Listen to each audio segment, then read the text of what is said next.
fighting against it. That is what's happening in my district, and in fact, that is what's happening all over New York. We need competitive elections, and we do have competitive elections right now, and we're going to win.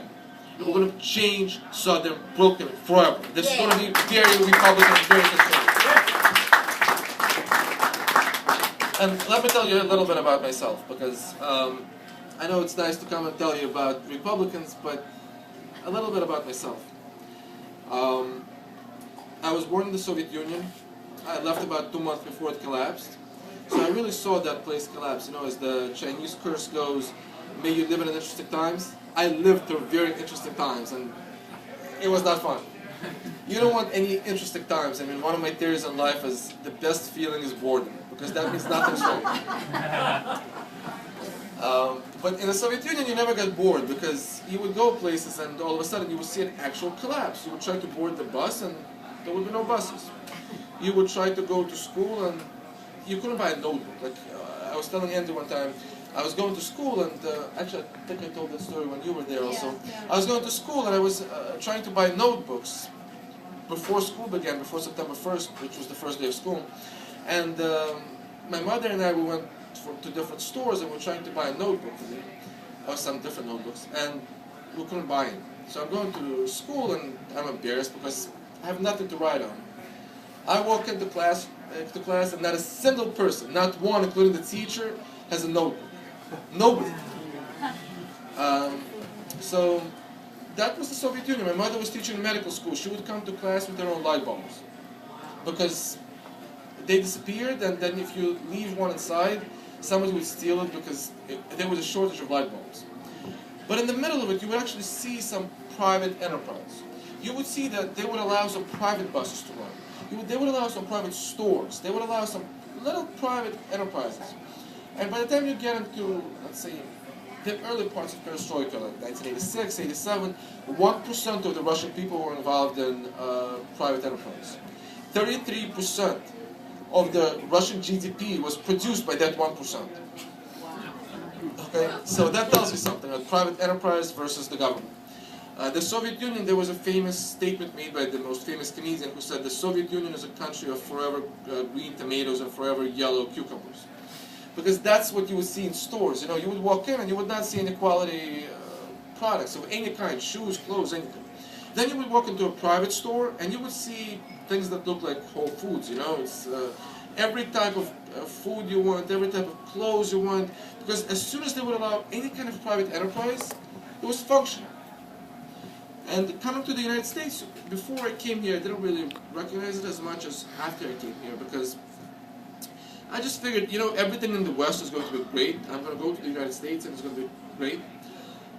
And then I came to the United States, and the first time I went to any kind of government agency, like DMV or anything else, I saw Soviet-style lines. So, I mean, people are like, oh, in Russia you have to wait in line in the government store for 4 hours. I'm like, okay, I had to do that here in the DMV also. What's the difference? The difference, however, is that here we can walk into a private-owned business and have them be responsive. I'm a lawyer. Every time I go to court, like every time I try to call the court, nobody picks up the phone. You know, no matter what, you're trying to reach someone, you're trying to ask a question, they're completely non-responsive. Maybe you don't remember, but when the first McDonald's opened in the Soviet Union, there was a line of people waiting outside, and people thought, well, it's because that's the best they got. No, there were better restaurants. But the reason people actually wanted to go to McDonald's is to have somebody say, hi, how can I help you? No joke. No joke. Because in the Soviet Union, you would walk in there and you would be treated like you were dirt, and you would be yelled at, and you would be, you know. Now, how is that different than me going to the clerk's office at the court? I don't know. Because every time I walk in there, I get the same kind of treatment. You know, people act like they're doing me a favor by working, which is the Soviet Union 24/7. In the United States, you don't get that. You walk in somewhere, you expect that they're not doing you a favor by giving you food in a restaurant. Right? You expect that that's kind of their job. You do your job, they do their job. Especially when you pay for it. Yeah, when you pay for it. It wasn't like they gave it to us for free in the Soviet Union. The only thing free there was the work. You know, one of the jokes in Russia was, they pretend to pay us, we pretend to work. So, that's kind of what I began seeing in the Soviet Union and then coming to the United States. The private enterprise works, and the government does not. If a private business operated the way that the government did, first off, they'd be out of business, and second, they'd probably be in jail. I remember when the Enron conflict scandal hit, somebody said that, well, they used regular government accounting practices. That's what the United States government does, Enron stuff. And I'm like, yeah, that's why we're going bankrupt. Okay, that is why.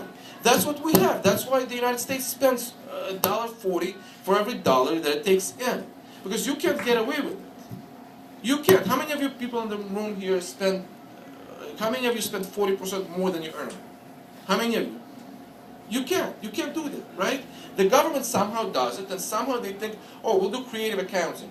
Like the census that we had a couple of years ago, that was emergency spending. Now, Thomas Jefferson, 10 years ago, knew when he was drafting the Constitution that there will be a census in 2010. Thomas Jefferson knew about it, but somehow the United States government did not know when it constitutes an emergency, and that's why it doesn't count as part of the regular budget. Okay? That is Enron-style accounting, and that is not something that will help this nation survive long-term. We need to go back to the basics. If you look at the first, let's just say up to the first 150 years of America's existence, what did we have? We had free enterprise. Real free enterprise. We had government non-interference with business. And this nation went from nothing, literally nothing, to being the most successful nation in the world. Pretty much throughout that whole time. And what do we have during the Great Depression? We have a collapse and then the government jumps in. And I wrote an article about it 6-7 years ago. It was a long, long article about what FDR did in response to the collapse. And repeatedly you would see he would hire 5 million people to work for the government, and then immediately there were 8 million jobs that were lost in the private sector. Because they raised taxes, because they raised spending, because they began raising bureaucratic regulations. And then it would cause more job losses. And then the government would come in and hire more people, and then it's the same thing over and over again. And we suddenly see deficit spending. And we see it up until today. But it's never been as bad as the last few years. Because as bad as George Bush has been in spending, Barack Obama has really taken it to new heights. I mean, it's really something that if you were born in the Soviet Union, you were stunned and scared. I mean, that's what everyone who came from the Soviet Union says, was scared. Because we've seen this kind of spending. When I met with Dean Skelos for the first time, he's the president of the Senate, I met him with a group of Russian immigrants, and I said, we'll come to you from the future. We know where this road leads. We've been at the end of this road. And it's not good on the other side. We need change.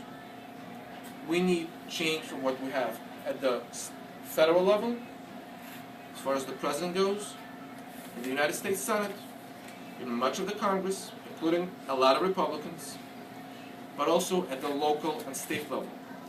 Our state government, even though it doesn't get the attention that the federal government gets, actually is worse than the federal government. You just don't read about it in national publications. But we're actually worse somehow. We need to save this nation. We need to make sure that we or our children do not have to go to school without notebooks. That's why I'm running for office. That's why I will run.